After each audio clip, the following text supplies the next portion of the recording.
Alright everyone, here we are with another video with Invest for tomorrow. To the first time viewers and investors, welcome to the channel. To all subscribers, welcome back. I'll ask for for you guys to smash that like button, and if it's your first time here, do not forget to hit that subscribe button and click on that notification bell so you don't miss a single video and you're up to date on our chart analysis here with 42 Vision. So I have pulled up the SPY and we need to talk about some key things going on right now after the FOMC meeting, what articles are showing and what the charts are showing with 42 Vision. As we could see here, we've hit two dip areas in the last 2 weeks, and right now it hit a wire Fred borders on June 30th.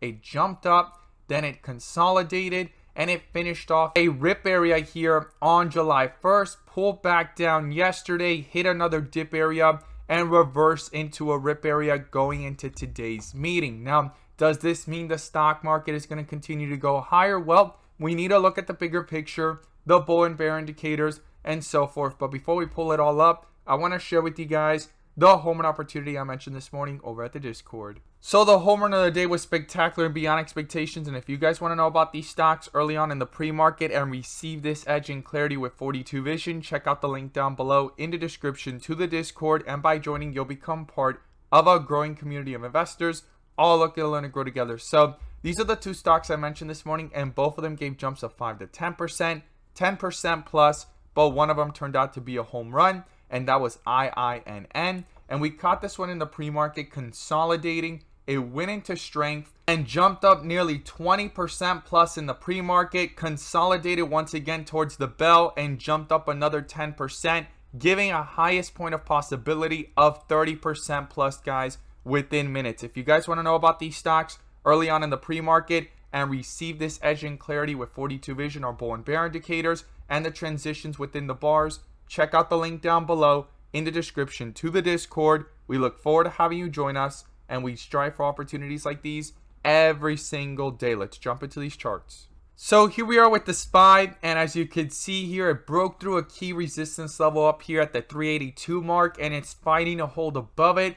And I'm going to pull up the bull and bear indicators, which you can now gain access to as well. The link is down below in the description to the 42 Vision indicator, getting connected to our SPY bot, our QQQ bot, our newly released Tesla bot, and we have other bots on the way so that you can receive the clarity and edge that you deserve within the volatility of the markets to maximize on opportunities, whether stocks are going up or going down. And you can now join the members using these resources to maximize in either direction by receiving this clarity and edge over the charts. So it's been under a bull indicator here since yesterday at 376, and you could see how things went upwards, consolidated, and after the meeting continue to go higher. Now, we've done a complete transition from wire Fred borders to bright green within the 42 Vision full transitions. We're right now in a rip area, no longer a dip area, and we need to watch and see if it could continue like it's done in the past, even though it's under this bull indicator. Now, not only on the 30-minute was it looking strong, but today on the 5-minute chart, our SPY bot sent out a bull indicator since 2 p.m. when the FOMC meeting started, and on that pullback, no bear indicator, as you could see on the screen, popped up. That bull indicator was in full effect and strength, and things pulled upwards into a highest point of call options going up 50% plus at their highest point, guys. If you guys want to receive this clarity and edge, we strive for opportunities like these every single day. We have our SPY bot, our QQQ bot, our newly released Tesla bot, and Apple bot, and we have others on the way. And today, within the volatility, it presented opportunities, and we look for opportunities every single day. So the SPY here, yeah, under a bull indicator on the 30-minute. If you pull out into a bigger picture scenario, it is under a bear indicator since 385, right? And it rejected around that area at the highs of the day. This is why it's very pivotal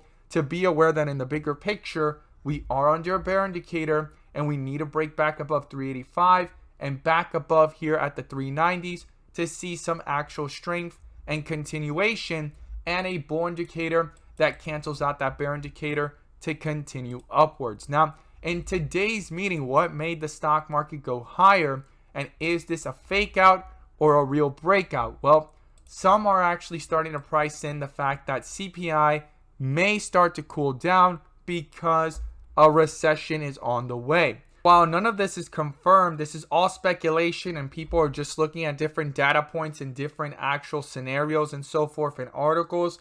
This is just my opinion and perspective alone and not financial advice at all, just the way I'm approaching things. I'm going to continue to try to maximize within the volatility, the upswings up, the upswings down, so forth, because opportunities have been presented every single day, whether one is a swing trader, day trader, scalper, or long-term trader. Opportunities are forming, and I'm going to continue to use 42 vision within this volatility. And whether a recession hits or not, the reason why the market's going up is because they're thinking that the Fed may not have to be as aggressive, right? But then these articles are coming out, and even though we can't read this one, we have others that state this information as well. It says here the Federal Reserve officials saw potential to be more hawkish if inflation persists. So this month's CPI is not going to reflect July's, but it's going to reflect June's. And a lot of people are actually anticipating a slowdown in CPI, hopefully, right? That's what they're hoping for. And this is what the market is hoping for and so forth in July and moving forward, whether there's a recession or not. Now, if there is a recession, a lot of people are actually betting right now, especially the markets are showing that, trying to come back up from these lows, that the Fed may have to slow down. But that's not what it's showing here in this article. If inflation persists, they're going to focus on that. And then we have this article here stating that the FOMC minutes, even more restrictive policy is possible in time, right? It states here that markets have fully priced in, based off this article, another 75 basis point rate hike in July, which then means that the minutes is aligning with the market, right? Investors are paying more attention now to the discussion around September's rate decisions. So that is going to be the effect right now that is lingering, and no one has the clarity yet. This is all speculation and hype, and they see, right, the markets of 50 to 75 basis point in July, which is likely, and even the Federal Reserve has stated it, even Jerome Powell. And then it states here that only one of the Federal Reserve members, George, by the name of George, was the only official not to back a 75 basis point in June. So right now, a lot of the Fed members are seeing the possibility of 75. The market has priced it in based off this article, and right now everyone's focusing on September, okay? Now, this is where it all becomes very interesting, because at the end of this month, right, we have CPI data coming out for June, which is later this month, and at the end of it, we're going to know if we're going to have 2 consecutive negative GDP or GDP that actually gets us out of the thoughts or speculation or even the possibility of a recession.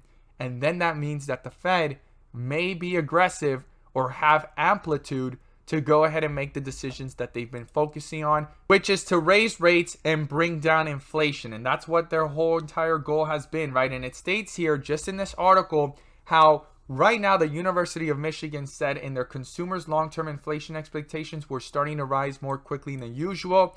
And then another thing too is the whole entire Fed officials and even Powell, because if people expect higher inflation, that sentiment can lead to an acceleration of prices. They're basically saying that right now the public is pricing in even more inflation than anticipated, and that they actually anticipated, and it's creating this natural effect and byproduct that if people think it, it's actually going to continue to happen.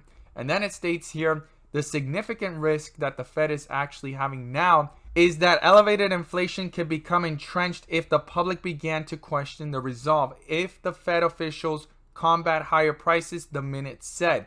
So they talked about this, right? That they're going to try to have clear and effective communications that are critical to controlling inflation, to the point that they're stating inflation is getting out of hand for them, even with their tools. And the people, right? The public is making this self-prophecy, as they call it, of making it go higher and higher. Yet the market right now went up, right? So right now in the whole entire smaller picture, right? In the more focused, zoomed in, 30-minute, 15-minute, on the 5-minute, right? You could see the volatility that things keep going up and going down within the volatility. There's maximization in either direction. But right now the overall trend, if you zoom out, even on the 1 hour, you could see that we hit this dip area. We ripped, we hit this other dip area, and we're in the process of a rip. And if we go ahead and break above 393, we may see newer highs. If we reject it, we may be consolidating here or retest newer lows, because when you zoom out and you go to the 1 day, we've been under a bear indicator since way back here at 443, and there's been no point of a possible bull indicator in the last several months, right? Since April. If you zoom out to the 1 week, we've been under a bear indicator, and we've talked about this and looked over this together multiple times since way back here at 458 in January, right? And we've looked at previous history of 2018, even 2020 crash, and things were very short-lived. Within just a few months, the reversals happened, those bull indicators popped up, and each one lasted for several years, right? For about a year and a half, almost 2 years. Same thing here with the 2016 one, right? Lasted for several years, 2 years in a row. Same thing here with the 2013 one, right? And then all the way back to 2009, and back in 07, we had one bear indicator that lasted almost 2 years. And then back in the dot-com bubble in 2000, one bear indicator that lasted almost a year and a half. And then another bear indicator that lasted to the bottom, right, in December of 02. So those are the key things I'm watching right now. And we're having something similar to 02 and 2000 based off the charts, how we've hit 2 dip areas, 1 bear indicator, and no bull indicator in between, right? And nothing actually going ahead and having strength. We need to see if we find a support. So far, the low has been 362. And I'm going to be watching if we break through it down all the way down to 32 and also 340s, right? 320s, 340s, see what's going on there. And then also, if there's actually a strong reversal, we want to see consecutively back-to-back red with green borders, but not just red with green borders alone, but followed by a bull indicator. That's the main thing I'm looking for, not just on the 1 week, but also the 1 month and the 1 day to be strong, right? Very strong, not just hit a small transition and that's it like it did right here. No, a strong reversal and continuation, and then followed by a 1 week bull indicator as well, and continuation upwards, canceling out this bear indicator. And in the last times that we've had bull indicators on 42 vision, they've lasted for several months to years, guys. So I am going to be watching for that bull indicator on 42 vision, and just because it pops up, does it guarantee or mean that we're going back into a bull run for several years or months? No, but it is something to guide myself and have some clarity where we may have found a bottom or things are trying to come back up. And then we also need to follow the day-to-day. And I'm going to continue, like I always state, not financial advice, to maximize within the moves using the SPY bot, the QQQ bot, based off the 5-minute, and within the volatility, maximizing to the upside, to the downsides.